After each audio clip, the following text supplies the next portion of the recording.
देश के कई राज्यों में कफ सिरप पीने की वजह से 10 से ज्यादा मासूम बच्चों की मौत हो चुकी है और जिसके बाद केंद्र सरकार ने भी एडवाइजरी जारी की। केंद्र सरकार की तरफ से कहा गया है कि 2 साल से छोटे बच्चों को किसी भी तरह के कफ सिरप ना दिए जाए और इसके बाद पेरेंट्स के मन में कई सवाल भी खड़े हो रहे हैं कि आखिर ऐसे समय पर पेरेंट्स को करना क्या चाहिए। और इन सभी मुद्दों पर डॉक्टर तरुण कुमार ने जनतंत्र टीवी से खास बातचीत की। सुनिए उन्होंने क्या कुछ कहा। कफ सिरप पीने की वजह से राजस्थान और मध्य प्रदेश में 10 से ज्यादा मासूम बच्चों की मौत हो गई है, जिसके बाद केंद्र सरकार की तरफ से एडवाइजरी जारी की गई है कि 2 साल से छोटे बच्चों को किसी भी प्रकार का कफ सिरप ना दिया जाए, जिसको लेकर अब पेरेंट्स के मन में भी कई सवाल हैं। इस पर बातचीत करने के लिए हमारे साथ डॉक्टर तरुण कुमार है। तरुण जी, ये कफ सिरप पीने से जो बच्चों की मौत हो रही है, सरकार ने तो ये कह दिया है कि 2 साल से नीचे के जो बच्चे हैं उनको कफ सिरप ना दिया जाए। अगर किसी को खांसी हो रही है 2 साल से छोटे बच्चों को, तो फिर पेरेंट्स को क्या करना चाहिए इस कंडीशन में? देखिए, जो कॉफ का प्रॉब्लम होता है वो एक सिम्टम है, उसके कॉज को देखना पड़ता है कि वो किस वजह से आ रहा है, कि उसको वायरल फीवर है या कोई और बैक्टीरियल इन्फेक्शन है।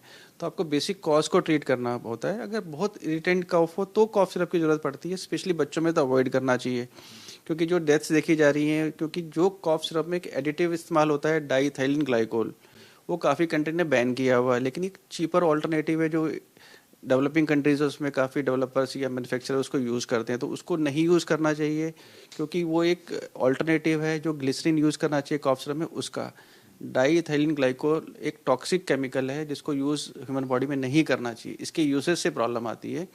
इसके यूज़ करने में क्या होता है, स्पेशली आप देखते हैं छोटे बच्चों का ब्रेन, बाकी सब ऑर्गन्स डेवलपिंग होते हैं, तो इसकी टॉक्सिसिटी काफ़ी कॉमन होती है।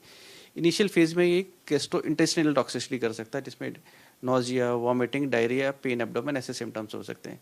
सेकंड स्टेज में अगर और डोज ज़्यादा होती है तो रीनल फेलियर कर सकता है। तो आप काफ़ी केसेस में देखने को मिलता है कि रीनल फेलियर डेवलप हो गया। और लेट स्टेजेस में ये ब्रेन को इफेक्ट करता है, जिसमें पैरालिसिस, कोमा, सीजर और इवन डेथ्स भी हो सकती हैं। तो ये टॉक्सिक केमिकल का प्रॉब्लम है। लेकिन डेफिनेटली 5 साल से कम बच्चों में कॉफ सिरप का इस्तेमाल कम से कम करना चाहिए, नहीं करना चाहिए। उससे कॉज को ट्रीट करना चाहिए और कोशिश करनी चाहिए जो भी मैन्युफैक्चरर है वो डाईइथाइलिन ग्लाइकोल को ना यूज़ करे, उसकी जगह जो सेफर ऑल्टरनेटिव है उसको यूज़ करे। इस तरीके से जो कोल्ड ड्रिफ्ट कफ सिरप की बात आ रही है जिसकी वजह से बच्चों की जान गई है, आपने इस केस को कितना स्टडी किया? क्या उसमें चीज़ थी जिस वजह से बच्चों की मौत हुई? देखिए, मैंने उसके कंस्टिट्यूएंट नहीं देखे हैं, लेकिन जो कॉमनली सिनेरियो ये है कि डाईइथाइलिन ग्लाइकोल एक टॉक्सिक केमिकल्स है जो कॉमनली कॉफ सिरप्स में एज ए एडिटिव यूज़ होता है। इसकी जगह जो सेफर ऑल्टरनेटिव है ग्लिसरीन जो यूज़ करना चाहिए, या प्रोपेलाइन ग्लाइकोल, ये दोनों यूज़ कर सकते हैं। लेकिन लोग उसको नहीं करते हैं क्योंकि वो चीपर या सस्ती चीज़ों के लिए जाते हैं, तो वो डाईइथाइलिन ग्लाइकोल यूज़ करते हैं जो एक टॉक्सिक केमिकल है जिसको यूज़ नहीं करना चाहिए। काफ़ी कंट्रीज़ ने इसको बैन किया हुआ है। यूएस ने स्पेशल एडवाइजरी की हुई है कि इसको नहीं डालना है कॉफ सिरप या किसी भी ह्यूमन बॉडी के यूसेज के लिए। इंडिया को भी ऐसी एडवाइजरी जारी करनी चाहिए। इसके साथ साथ जैसा हमने आपको बताया कि वेदर चेंज हो रहा है सर, और जो 5 साल से छोटे बच्चे हैं वो काफ़ी घरों में बीमार हो रहे हैं। पेरेंट्स टेंशन में हैं कि अगर कफ सिरप नहीं देंगे तो कैसे उनको ठीक किया जाए। इसको लेकर आप क्या पेरेंट्स को सलाह देना चाहते हैं? देखिए, बिल्कुल, अगर बच्चों को फीवर है या कोई वायरल इन्फेक्शन है तो आपको घर से घरेलू नुस्खे होते हैं, जैसे कि आप हनी और जिंजर के उसका पेस्ट बना के बच्चों को दे सकते हैं। वो भी काफ़ी इफेक्टिव रहता है और धीरे धीरे वायरल फीवर 2-3 दिन में सेटल कर जाता है। तो आपको पैनिक नहीं करना है और आप अपनी होमली रेमेडीज़ भी बच्चों में यूज़ कर सकते हैं।